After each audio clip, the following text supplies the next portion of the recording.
Thank you. Thanks.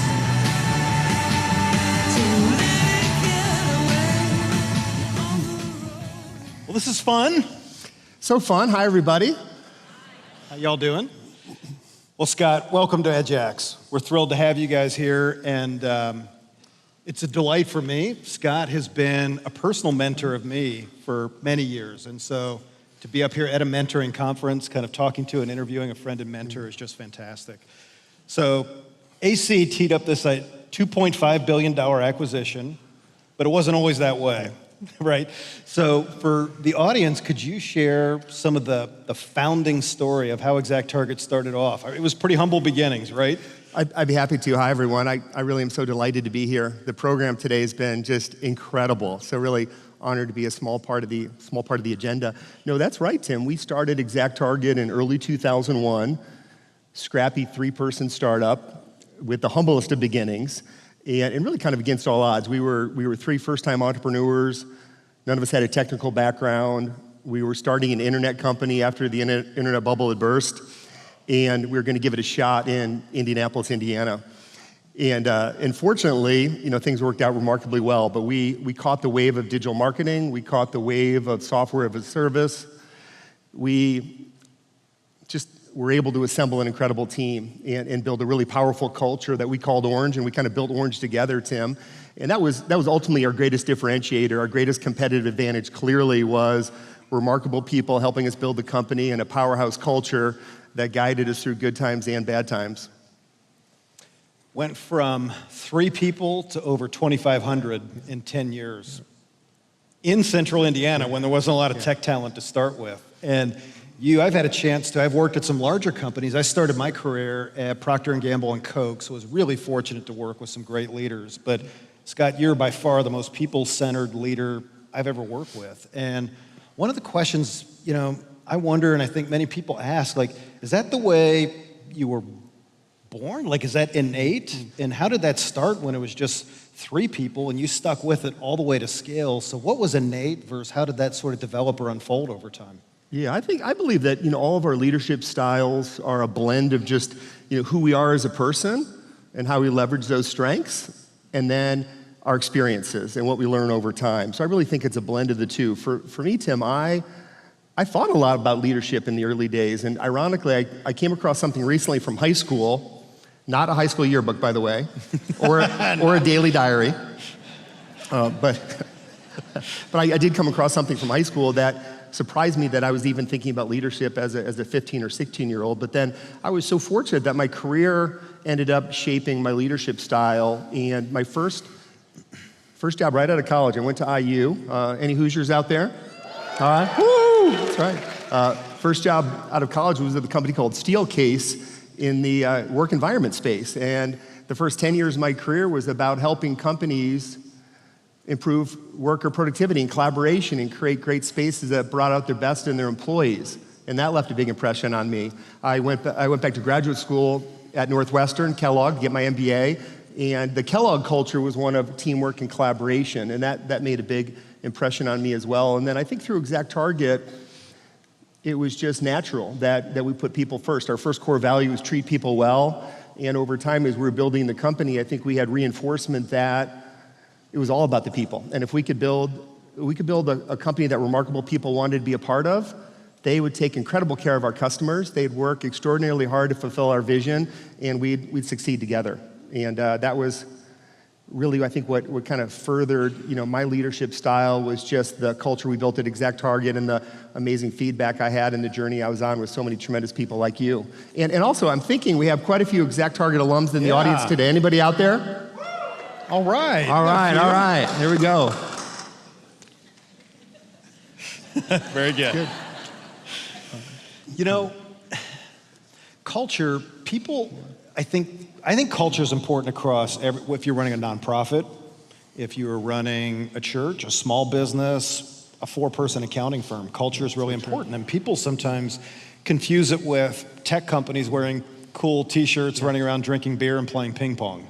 Right? That's not culture. Right. So if you had to really define what culture is, what is culture and why do people confuse, do you think, outcomes of culture, like painting the wall a certain color, and talking about benefits to be culture? Yeah, it's a great question, right? In the tech startup world, we do love our swag and gear, and we love the free snacks and all that kind of stuff. But culture has to be a lot deeper. It has to be a lot more authentic. And we're having a great time now at High Alpha. So at High Alpha, we're a venture studio that focuses on starting new cloud companies and making venture investments. And we have the kind of luxury and privilege of helping leaders shape culture from the very beginning. And often I find it really starts with vision, clarity of vision, where are we headed as an organization, what's our dream, what's our aspiration, if we're successful, where are we heading together, our mission, which is kind of what do we do every day, what drives us on a day-to-day basis, why do we exist, and then probably most importantly, our core values, and what are the values that are guiding our decision-making, guiding the team that we're building, that are really the framework for everything we're doing with the company. And I think, Tim, if you get vision, mission, and values right, you're off to a very good start. And then you really need to embrace culture over time. And we learned so many amazing lessons over the years at ExactTarget. And I'd say one of them is that culture is very dynamic and ever evolving. And we would routinely get asked the question that, are you concerned you're going to lose your culture? Or what are you going to do to preserve your culture when you go from a private company to a public company? And originally I would answer the question in an earnest way around what we were doing to preserve our culture and not lose our culture. And then I say over time, my big learning was that culture is dynamic. It's evolving, it's organic. Culture changes every day. Your team culture or your organizational culture is gonna be a little different tomorrow than it was today.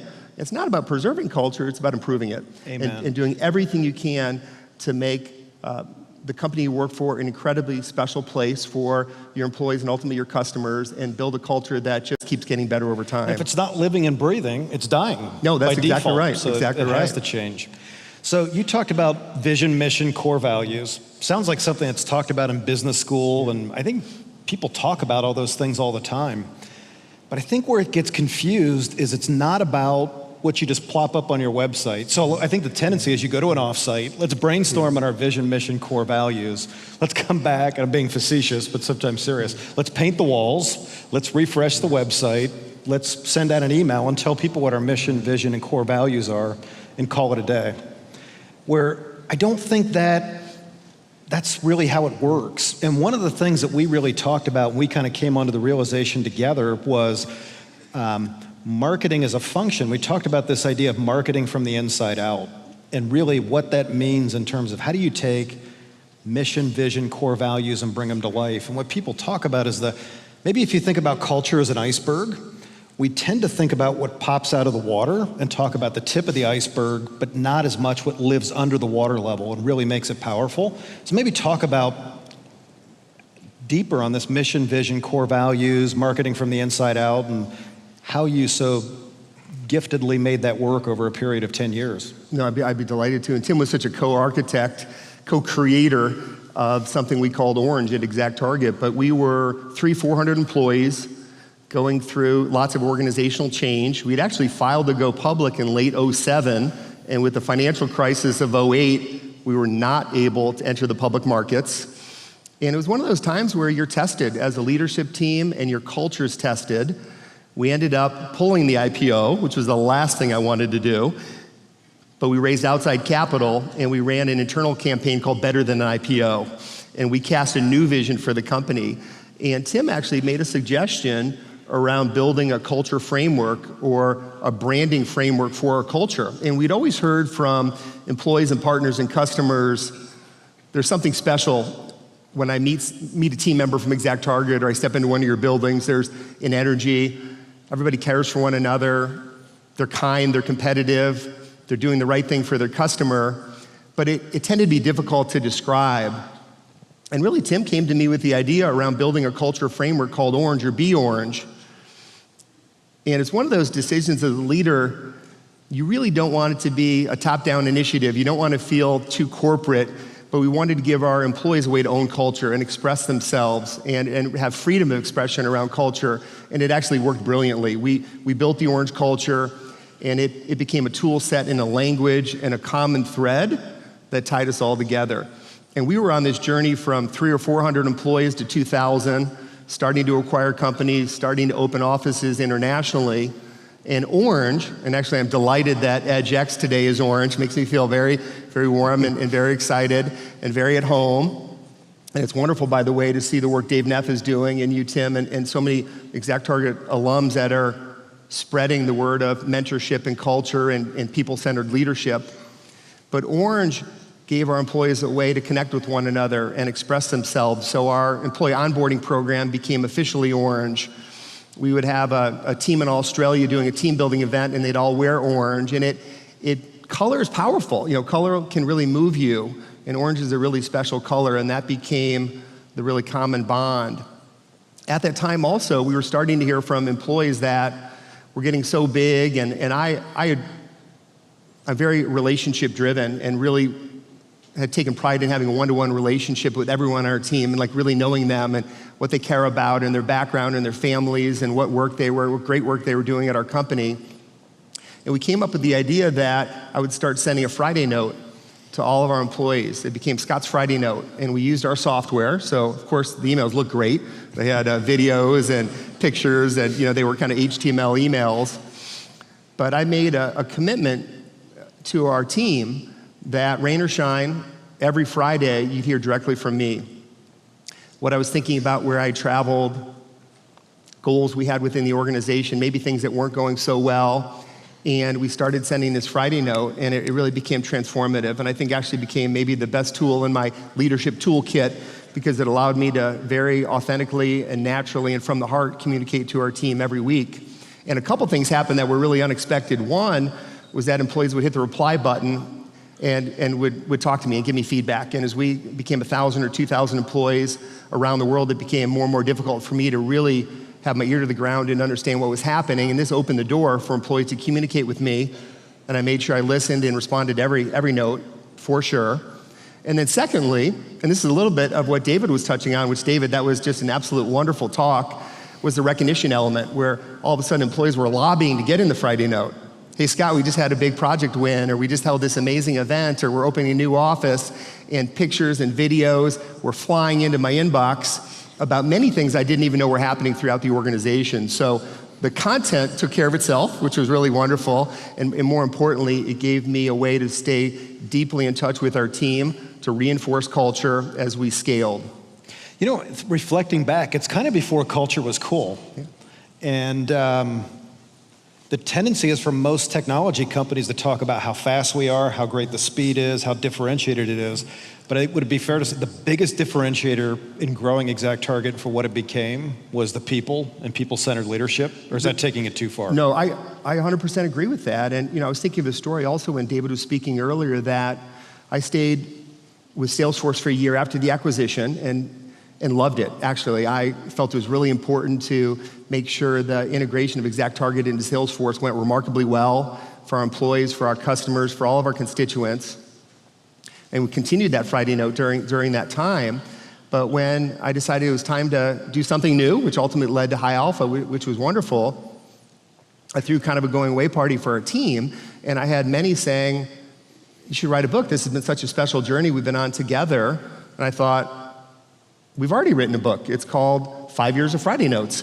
So we actually took a book and put all 5 years of Friday Notes into a book, and that was kind of my going away present to all of our team members. But it really chronicled everything we were feeling and achieving and doing along the way. And then what was very unexpected is I started receiving just wonderful letters and emails from so many employees kind of wishing me well and sharing their experience. And what was common in every note, Tim, which to me reinforced that culture was our greatest differentiator, and it was all about people-based leadership, was that employees were sharing what a wonderful journey they had and how much they loved the company, but they would share an anecdote of just a kind of one-on-one moment that they had with me, where it might have been grabbing coffee, it might have been at a holiday party, it might have been at a company event where I remembered their spouse's name and their children, and it was all about caring. Honestly, it was just about caring. And I think the best leaders are just the ones that care the most. And if you can care more for your employees, you can love them and care about them and build trust, they can count on you in a reliable way, chances are pretty good you're going to build a winning organization. Very well said. I think maybe to a couple finer points on things that you didn't say, but I know you feel importantly about. you need to treat employees as your most important customers. There's a tendency to say this is our big prospect, a big customer. Employees are your most important customers, and really viewing them. If they don't understand what the mission and vision, new product launches, anything that you're doing, how can you expect that to carry? So that's why we kind of came up with the name marketing from the inside out. It needs, and another important thing you would always ask, who owns it? And if there's not an owner, there's not a budget, you're not really putting wood behind the arrow, you're not serious about culture. Yeah, a quick note on that is, ultimately everybody owns culture. And I think you have something really magical when every employee feels like a steward of culture. And it's reinforcing the right behavior and also addressing maybe behavior actions that are inconsistent with your culture. So if you have everyone in the organization that is moving in the same direction and feels a sense of ownership and responsibility for culture, that's very powerful. And then the next layer out is, do your customers feel a part of that culture? Yes. And those were probably some of the most wonderful moments when we would have our annual user conference, Connections, which feels a lot like today, by the way, which is really quite fun. We'd have customers saying, I love being orange, or I can't wait to be orange if they were just becoming a new customer. And then I thought, boy, we're really onto something here when we have a culture that our customers and partners actually want to be a part of. That's right. If you're not connecting your customers and constituents into your culture, you're creating a country club, you're not creating a culture and a movement. Right. So let's hit a couple fun ones. Sure. Today is really about mentorship. Yeah. That's a lot of what the focus of today is on. What are the role that mentors have played in your life? Was it one single mentor? Was it a variety of different mentors? And how did they help shape and guide you along the way? And then how have you thought about mentoring? Sure, I've been so blessed, probably like many of us, to have so many different mentors, starting with my parents, but then so many different people that I've worked with along the way. And during the ET journey, we had incredible investors and advisors and a board of directors. I also thought of the community as a mentor or an inspiration. We looked at building a breakout digital marketing company as something we could do for the city and for the state. And that really came from so many people wanting to help us and wanting to support us. And I think the wonderful kind of kindness of people that live in Indianapolis and throughout the state of Indiana. So our drive to build something transformative was driven by the support we had from the community. Speaking of board of directors, though, we really like to think in mentoring sessions or even outside speakers we bring in to ET, and how I think about it today, Tim, is building your own personal board of directors. Thinking about, and I'd encourage all of you to think about who your personal board of directors is. Who should they be? Let them know, by the way, that they're on your board. But who are the 6 to 8 people around the table that care about you and help you and guide you? And hopefully they guide you in different ways. Who do you connect with on faith and morals and character and integrity? Who do you connect with on professional guidance? Who do you connect with on being more present with your family? Building a personal board and letting them know you're so special. In my life, I view you as a personal board member, I think ties that mentorship even closer. I love everything that all of you are doing here at Edge. I think it's so important. And it's all about mentorship, and it's all about helping others. And I think the more you help others, the more you learn, and the more you're inspired, and the more you get helped along the way. And maybe the last comment I'd like to make on this, Tim, is often as you get older, you're thought of as the mentor, or as people work for you, you're thought that you're mentoring the people who work for you. And often it actually can be the inverse. Mm-hmm. And I think as we get older and we get put in more of a mentoring and coaching position, all of us have to make sure that we're getting mentored. Who's coaching me? Who am I learning for? How am I growing?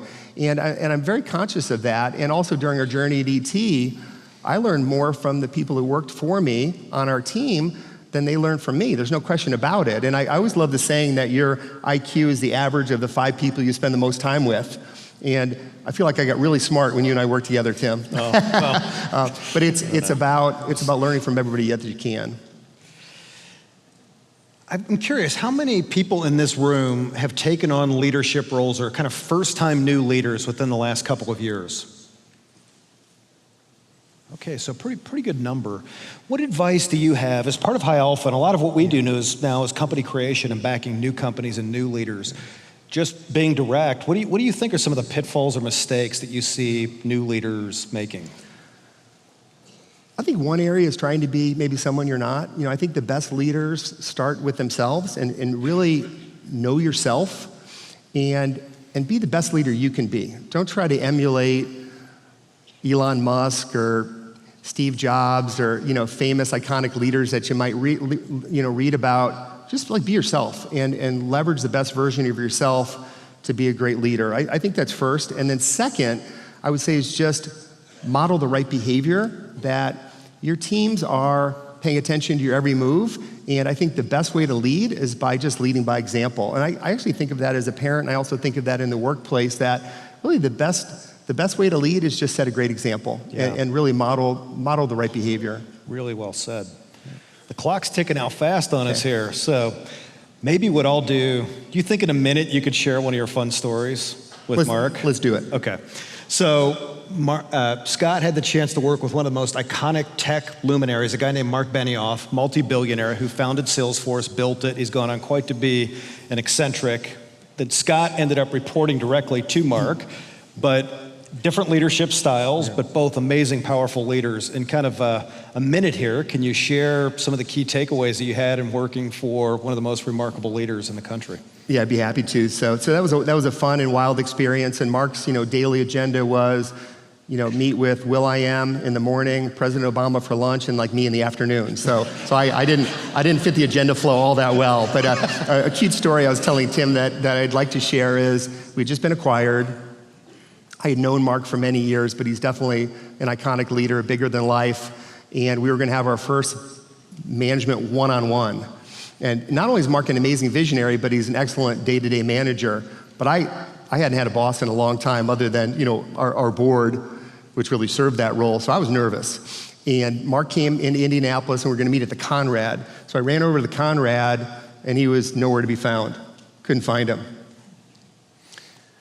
Tracked down his assistant, Joe, and Joe said, well, he's over at the mall. Why don't you head on over to the mall and meet him over there? This was a Circle Center mall, and I'm thinking, what in the world is Marc doing at the mall?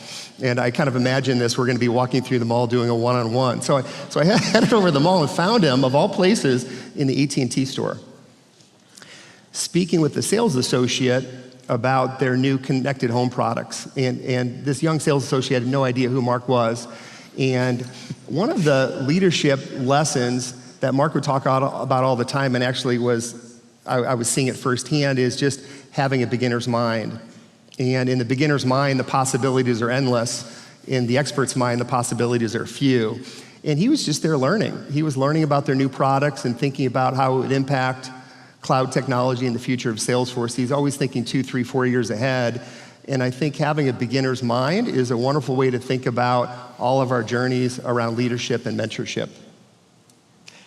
Scott, it's been awesome having you here today. I've got a few things just to recap to make some of the things I pulled out of this. The importance of marketing from the inside out and really understanding the inside of your organization is where core values, mission, vision, that's either going to be where it works or where it falls apart.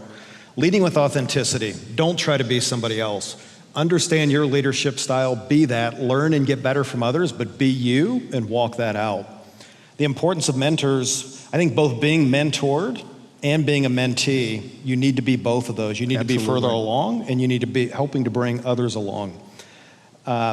This idea of I love the Benioff story because I love always having the beginner's mindset. No matter how much of an expert you think you are, the world is always changing. And then finally, just surrounding yourself with other great leaders, staying humble, curious, and driven. So thanks so much, Awesome. Scott. Thanks all you guys for having us. Thank you.